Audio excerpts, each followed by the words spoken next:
Hello, স্যামি, তুমি কখন আসবে? I am just coming, please 5 minute wait. আরে 5 মিনিট স্যার, তাহলে কিন্তু আমি চলে যাচ্ছি। Yeah sure, please 5 minute. মেয়েটাকে ও মাই সিস্টার। আজ তো তোমার অফিস বন্ধ থাকার কথা, হ্যাঁ, তাহলে তোমার অ্যাসিস্ট্যান্ট তোমাকে ফোন করে ডাকছে কেন? অ্যাকচুয়ালি আমার একটা মিটিং আছে। তুমি তো কাল ঘুমিয়ে পড়ছিলে, তাই তোমাকে বলা হয়নি।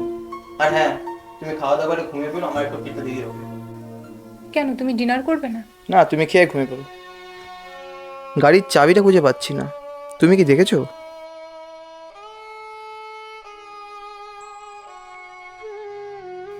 এই নাও। ঠিক আছে, আমি আসছি।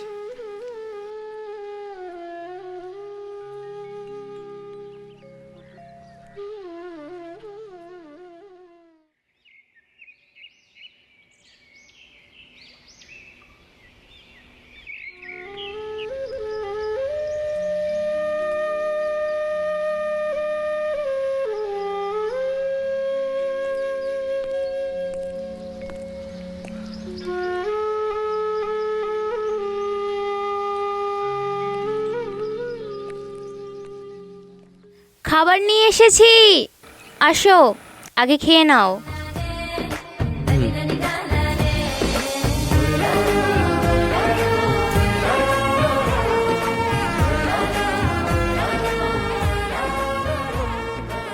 আজ এত তাড়াতাড়ি আসলে যে, বাড়িতে মন বসে না নাকি? তুমি তো জানো বাড়িতে আমার একা একা ভালো লাগে না, তাই তাড়াতাড়ি রান্নাটা করে নিয়ে টুক করে চলে আসলাম। তুমি খেয়েছো? না, তোমাকে খাবার না দিয়ে আমি কিভাবে খাই? কেন? আমাকে খাবার দাওনি জন্য তুমি না খেয়ে থাকবে কেন? এটা কোন রাজ্যের নিয়ম? বড় না খেলে বউ খাবে না? বড়রা বলে আগে স্বামী সেবা করো, তারপর নিজে সেবা নাও, তাতে নাকি সংসারে পুণ্যি হয়। আচ্ছা, তাই নাকি? আর আমি যদি কাজে গিয়ে সারাদিন বাড়িতে না আসি, তাহলে কি তুমি না খেয়ে থাকবে নাকি? হ্যাঁ। ওহো, দেখো, আমাদের পরিবারে শুধু তুমি আর আমি, আর আমাকে তো বিভিন্ন ধরনের কাজের জন্য অনেক জায়গায় অনেক দূরে যেতে হয়। তো আমার তো আস্তে আস্তে অনেক লেট হয়ে যায়। তাই বলে কি তুমি আমার জন্য না খেয়ে থাকবে নাকি? আর এটা কোথায় লেখা আছে যে বড় না খেলে বউ খাবে না? এতদিন যা করেছো করেছো, আর যেন কোনোদিনও শুনতে না পাই যে আমি খাইনি জন্য তুমিও খাওনি, নাহলে কিন্তু মারবো তোমাকে, বলে দিলাম। ধুর, আমার ভীষণ খিদে পেয়েছে, আগে খেয়ে নাও না, তারপর পরেরটা পরে দেখা যাবে। আচ্ছা, দাও।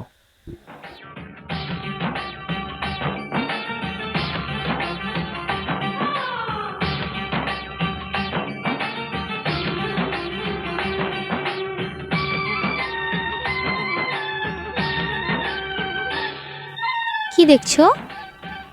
তোমার চোখ দুটো। আগে কখনো দেখোনি মনে হয়?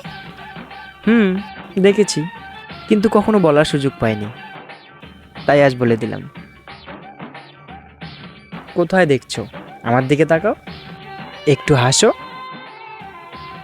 হ্যাঁ, এইভাবে।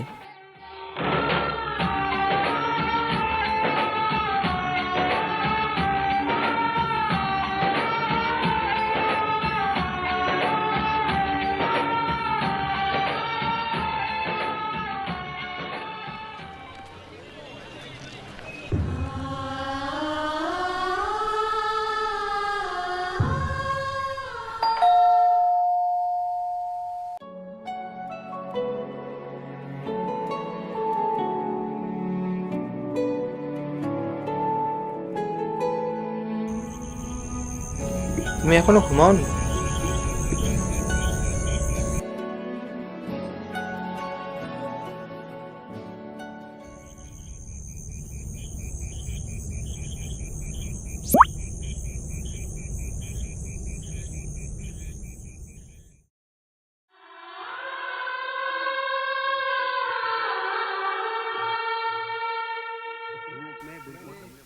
এত রাতে তোমার কিসের মিটিং ছিল? আসলে সানডে টু স্যাটারডে অফিসে কাজ করতে করতে বোরিং ফিল হচ্ছিল, তাই ফিরে আসার পথে অল্প আড্ডা দিয়ে আসলাম। আজকে তোমার সত্যিই মিটিং ছিল, নাকি তোমার ওই অ্যাসিস্ট্যান্টের সাথে ডেটে গিয়েছিলে? হোয়াট? আই আস্কিং ইউ স্যামি, তুমি কি সত্যি মিটিংয়ে ছিলে, নাকি তোমার ওই অ্যাসিস্ট্যান্টের সাথে ডেটে গিয়েছিলে? What do you mean? তুমি কি বলতে যাচ্ছ? আমি আমার কাজ ফেলে অ্যাসিস্ট্যান্টের সাথে ডেটে যাবো? ও রিয়েলি? আচ্ছা তাই যদি সত্যি হয় তাহলে তোমার এই অ্যাসিস্ট্যান্ট এত রাত্রে গুড নাইট বেবি কেন বললো? হাহ। আর এই ফটোগুলো নিশ্চয়ই অন্য দিনের তোলা নয়। তোমার এত বড় সাহস, তুমি আমার ফোন চেক করো? আমি কোথাও যাই না যাই, কার সাথে কি করি না করি, সেটা আমার টোটালি পার্সোনাল ম্যাটার। তুমি এখানে নাক গোনানোর কে? হোয়াট? আমি কে মানে? আরে আমি তো তোমার বউ। হ্যাঁ তো কি, বউ হয়েছে দেখে কি আমার মাথা কিনে নিয়েছো? বউয়ের মতো থাকবা, বেশি মা হওয়ার চেষ্টা করবে না। হুরি সালা, আমি তো ভুলেই গেছিলাম, তুমি তো আমাকে না, আমার টাকাকে বিয়ে করেছো। এসব কি বলছো স্যামি? আমি তোমার টাকা কখন চাইলাম? আমি তো তোমাকে চাই, তোমার ভালোবাসা চাই। ভালোবাসা?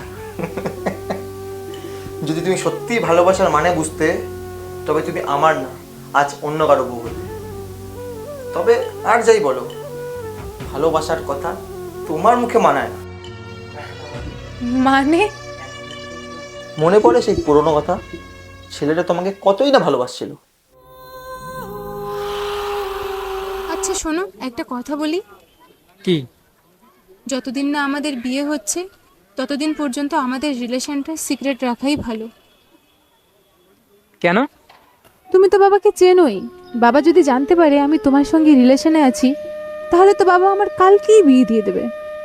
আর আমাদের গ্রামের লোকজনকে তো চেনোই, আমার ভুল যদি হয় একটু, ওরা বানিয়ে বলবে এত বড়।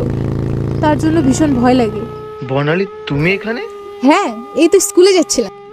ও, এটা কে? এটা তো আমার দাদা হয়। আমি তোমার স্কুলের ওইদিকে যাচ্ছিলাম, চলো তোমাকে ড্রপ করে দিই। না না, thank you. Are you okay Barnali? হ্যাঁ হ্যাঁ, আমি ঠিক আছি। ঠিক আছে, আসছি, বাই। হ্যাঁ হ্যাঁ, বাই। কি বললে ওকে? আমি তোমার দাদা হই? দাদা হই আমি তোমার? তো কি বলবো ওকে? আমাদের বাড়ির পাশে ওর বাড়ি। ও যদি সত্যিটা জানতে পারে তাহলে তো বাবাকে বলে দেবে। শোনো, তুমি এসব নিয়ে এত ভেবো না। আমার স্কুলে দেরি হয়ে যাচ্ছে, আমাকে তাড়াতাড়ি যেতে হবে। আসছি, বাই।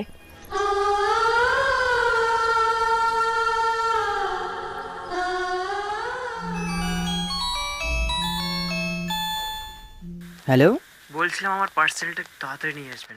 হ্যাঁ হ্যাঁ, আধা ঘন্টার মধ্যে আপনি আপনার ডেলিভারি পেয়ে যাবেন। আর একটু ওয়েট করুন প্লিজ।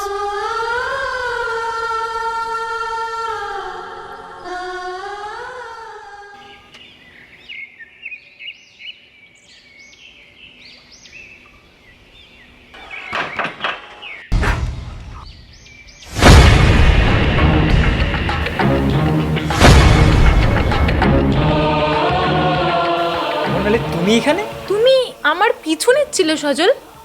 পিছন করতে করতে এখানে পর্যন্ত চলে এসেছো? কি হলো বেবি?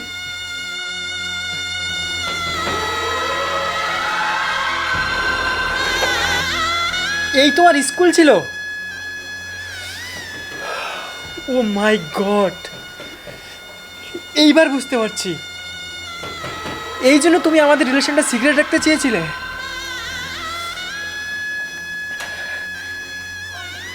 এত বড় বিশ্বাসঘাতকতা তুমি আমার সঙ্গে করতে পারলে? আজ তো সব জেনেই গেলে, তাহলে শুনে রাখো, আজ থেকে তোমার আর আমার ব্রেকআপ। ব্রেকআপ? বর্ণালী, আমাদের রিলেশন আজ 3 বছর হতে চলছে, আর তুমি আজ এখন বলছো আমাদের ব্রেকআপ?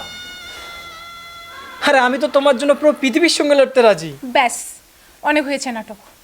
আগে নিজের জীবনের সাথে লড়ে দেখা, তারপর আমার জন্য পুরো পৃথিবীর সাথে লড়তে আসিস। আর তোর কাছে আছে বা কি? করিস তো সামান্য একটা ডেলিভারি বয়ের কাজ, 8,000 টাকা স্যালারি। এ দিয়ে তুই খাবি না আমাকে খাওয়াবি? তুই নিজেকে দেখ আর একে দেখ, এর কাছে কি নেই? বাড়ি গাড়ি টাকা পয়সা সব আছে, আর তোর কাছে ওই সাইকেল আর ওই পাতি ফোন। জীবনের টাকায় সবকিছু না বর্ণালী। আরে ব্যাস, অনেক শুনেছি তোর এই মন গলানো কথা। আমি আর কিচ্ছু শুনতে চাই না। প্লিজ এইবার তুই এখান থেকে চলে যা, প্লিজ। আর শোন, তোর এই মুখটা না আমি কোনোদিনও দেখতে চাই না।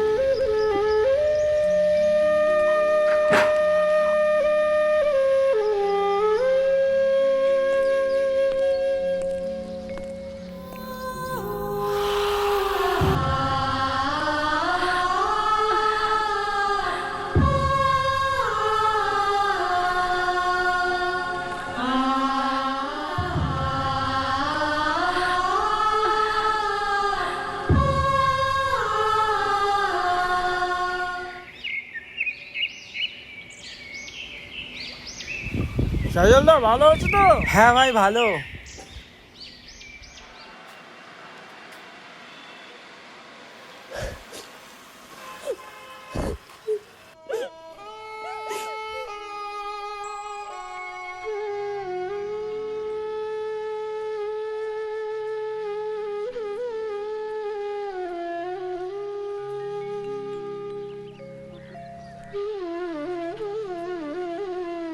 কথা বলবে না আমার সঙ্গে? আমার কিছু কথা আছে, একটু দাঁড়াও প্লিজ। কেমন আছো? আমি ভালো, তুমি? আমি, মাছ যেমন জল ছাড়া থাকে, আমি ঠিক তেমনই আছি। তোমার বরের এত বড় বাড়ি, গাড়ি, টাকা পয়সা, কোনো কিছুরই তো অভাব নেই, তাহলে হঠাৎ এভাবে বলছো যে? টাকা পয়সা বাড়ি গাড়ি দিয়েই যদি সব পাওয়া যেত, তাহলে তো ভালোবাসার কোনো প্রয়োজনই থাকতো না। আমি যাকে বিয়ে করেছি সে তো আমাকে কখনোই ভালোবাসেনি, শুধু আমার শরীরটাকেই চেয়েছে। শরীরটাকে চেয়েছে মানে? ও আমাকে যখন যেভাবে চেয়েছে সেভাবেই ব্যবহার করেছে। আমি এটা বিয়ের আগেই বুঝতে পেরে গেছিলাম। ভেবেছিলাম বিয়ের পর ভালোবাসা দিয়ে ওর মন জয় করে নেব, কিন্তু আমি মানুষ চিনতে ভুল করেছি। একটা পুকুরে যতদিন জল থাকে, সেই পুকুরের মাছগুলো ততদিনই ভালো থাকে।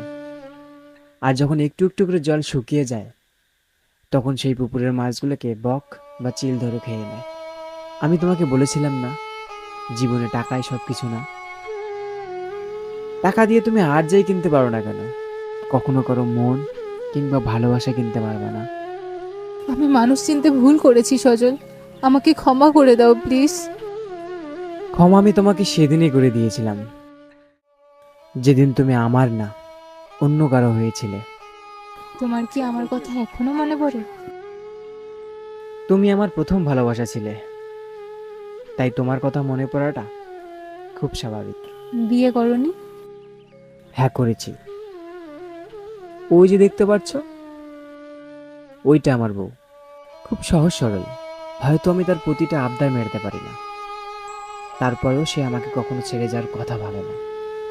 একটা কথা কি জানো, আমাদের বাড়ি গাড়ি টাকা পয়সা না থাকতে পারে, তবে আমাদের একে অপরের প্রতি ভালোবাসা আর বিশ্বাসটা আছে, যেটা মানুষের জীবনে চলতে গেলে সব থেকে বেশি দরকার।